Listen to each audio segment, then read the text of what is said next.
एक बस्ती में 2-3 लोग बड़े नेक रहते थे और बाकी बस्ती सारी गुनाहों में, माज़अल्लाह अल्लाह की नाफरमानियों में, हदों को तोड़ने में मशगूल थी। अल्लाह करीम ने फरिश्तों को हुक्म दिया कि इस बस्ती को उलट दो।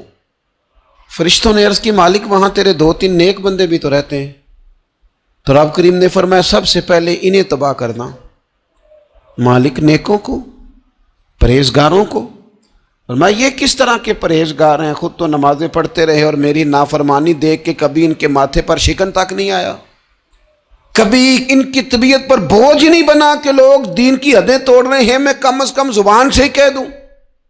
कभी सोचा ही नहीं कि शरीयत इस्लामिया को सरे आम पामाल किया जा रहा है और कोई कलीमा इनकी जुबान से अदा नहीं हुआ। पहले इन लोगों को तबाह करना, खुद तड़पना भी है, औरों को तड़पाना भी है, अपनी जिंदगी में हक कहने का मिजाज पैदा करें।